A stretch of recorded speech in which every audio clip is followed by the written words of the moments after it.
we've got 5 new recipes for insanely overpowered bows that can either be extremely useful or horribly destructive. If you guys have been following this series for a while, you know that we always have to use our ultra crafting table in order to build super weapons. But I figured out a way to simplify this recipe for super bows so that we don't even need nearly as many materials. The first bow we're building is going to be an ender bow, which works the same way with an ender pearl, except you can use your bow. We're gonna grab our sticks to begin with, one at the top, one at the bottom, and I've actually never crafted with terracotta before, but this recipe requires purple glazed terracotta to go right at the outside there, and put your ender pearl in the center, and then drop your string along the edge, and that gives us our ender bow. And this bow, on top of just looking absolutely sweet, I love that purple tint to it, is going to have some awesome effects. As I mentioned, this works exactly like an ender pearl. Let's see over here. We want to move to that mound a little bit faster than usual. Let's just pull back our bow,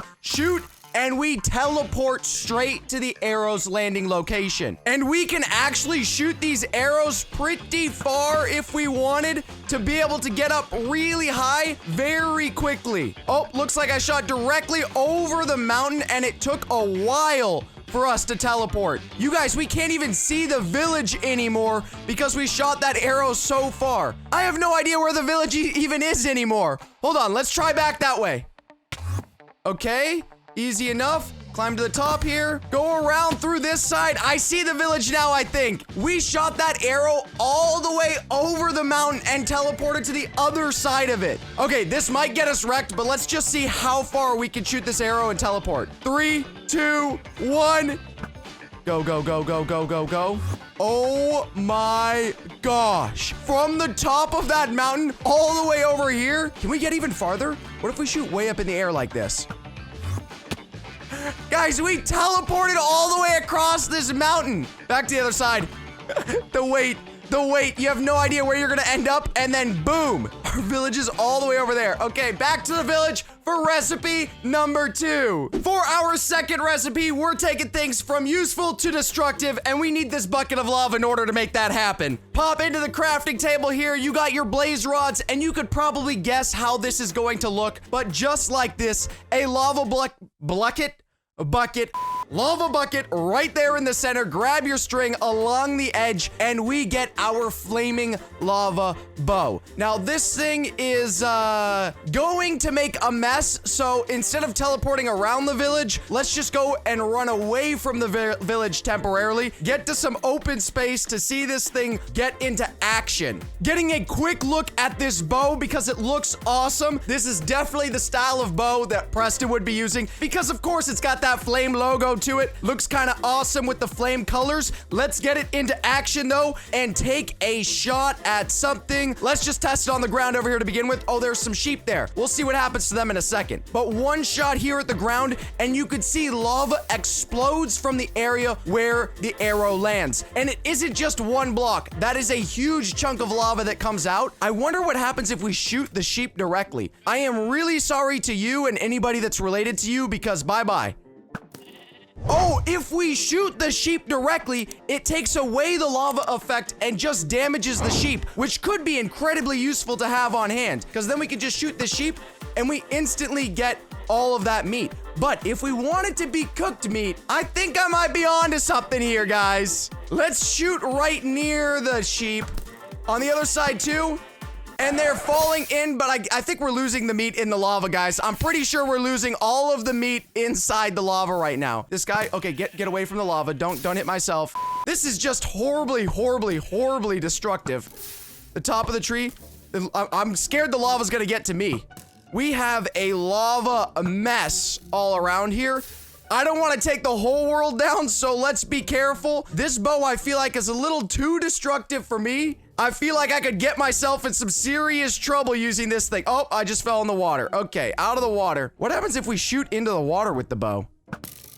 Very nice. The water is more powerful than the flaming lava bow. which means we gotta step it up a notch with recipe number 3. This is my second favorite of the 5 that we're doing today. The last one is by far the coolest, but one thing that's very cool about this bow is the effect, but also it's not as challenging to create and actually totally worth it. Get 3 diamonds and all you do is use the diamonds in the corner like this and then grab string and place the string all the way down the side and we give ourselves the luxury diamond bow. And this bow is luxurious, guys. We can take this bow, and I recommend also having on hand a diamond pickaxe because you're gonna put it to good use for sure. Pull out the bow and aim at literally any block you want, aside from the horrible lava mess I just made. And when we shoot that block, say the bottom of this tree right here, oak is great, but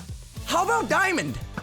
Boom. It turns that block into a block of diamond. Then we can grab our diamond pickaxe out, go in here, and mine the block of diamond out. And as many arrows as we have, we can just keep creating blocks of diamond over and over and over again, guys. Let's just get a little bit active like this and like that, and go collect our arrows back up to make it unlimited. Perfect. All the diamond. This is pure luxury right here. I'm basically creating myself a diamond block carpet at this point, guys. Pull out our diamond pickaxe and mine ourselves some blocks because these are going to fill our inventory. Then grab our ender bow and head back to the village as quick as we possibly can, straight to our crafting table and pop in there. Then open our crafting table up, drop those blocks of diamond right in there, and we got almost 2 stacks. I was gonna say a stack and a half. We got 2 stacks of diamonds, guys. And that took like, what, 45 seconds, a minute to accomplish? This bow is absolutely ridiculous how rich it could make us. And actually, you don't even need to worry about arrows. I know I said that, but you just go pick them up. They don't get destroyed, so boom. Just go swoop those arrows back up, pull out your pickaxe, mine away, then toss those bad boys right in the crafting table. More diamonds on hand. Easy going, easy living. But that is plenty of easy living for me right now. We've got the diamonds we need. Let's move on to recipe number 4 for some more destruction, guys. Popping into our crafting table, this is going to obviously, you could tell right there in my inventory, be a sort of TNT bow. Let's drop the redstone torch in the left-hand side and the redstone repeaters up on top and on bottom. Take the string and, as usual, around the edge, and we have Mr. Nuclear. I feel like this should be a new nickname for me, honestly. This is like a superhero nickname. Pull out Mr. Nuclear, and although this thing doesn't have the same look to it that you have on the other bows, it's more basic. I feel like it's not as cool as the flaming bow. It is insanely destructive. Get our distance. We may turn on this village here in a second, but let's go test it out in the open first before we do anything too crazy. And let's take this bow, charge the arrow right back, and launch it out at a distance I highly recommend because of that. Let's try that again, guys. Okay, I'm managing to get my stuff back, guys. I'm managing. Didn't want to lose all those diamonds. I managed to get everything back, I think. I learned my lesson the hard way. Get a little more distance before setting off Mr. Nuclear. Doesn't exactly work how I was planning. It's a little bit bigger than I was anticipating. Instead, I made my way to the top of this mountain here, which should give us enough distance to not get destroyed. I almost just actually set it off again right there. Let's shoot out into the open over here so we can get a good look at it. Oh my gosh. Guys, look at that hole that it made. I want to get a closer look, but also I'm curious if the reason I'm dying is because I have arrows in my inventory that Mr. Nuclear is setting off, because these, of course, as you can clearly see by this point, are explosive arrows, and not just a little explosion, a massive explosion. And now we'll launch it again over this way and see if we can avoid getting nuked. Here we go. Please don't die. No! The new challenge is actually surviving one of these explosions. I got myself on the hilltop on the tree here so that I'm a very, very safe distance away from everything. And now we're going to fire this arrow as far away as I can possibly fire it. All the way out there. Did anything happen? We didn't die. We definitely didn't die. Let's go take a closer look. I'm running up over the hill now to see. Oh, look, it's blowing blocks up all the way over here, guys. And the explosion is down there. Okay, yes, Mr. Nuclear, highly destructive. Now, the fifth and final recipe is one I am extremely excited about. It is going to be the McFreezer. Now, Mr. Nuclear didn't treat us very good. Of course, it did exactly what he said it was gonna do, be nuclear. But McFreezer is extremely precise and super awesome to play around with. You need packed ice, blue ice, and string. Packed ice goes in the side, blue ice up top and bottom, and place the string down the side right there, and you have yourselves the McFreezer. I like the name of Mr. Nuclear better, but McFreezer is gonna be more effective, I think. I mean, there isn't a big threshold to beat when Mr. Nuclear just blows you to smithereens. We gotta wait till nightfall, though, to get some zombies out. This looks like an incognito bow right here. No one would tell how deadly this thing is,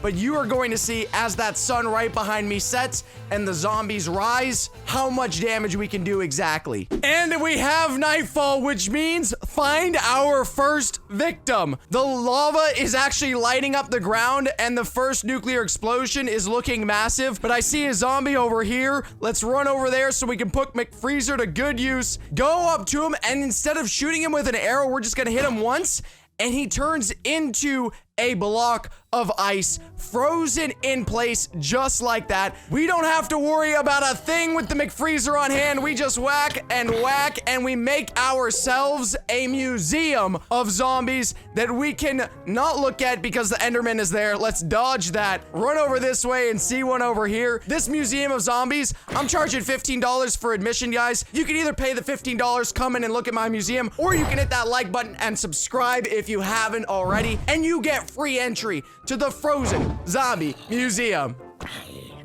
Get off my back. Get off my back. I'll take you down any day. None of y'all survived. None of y'all ever will.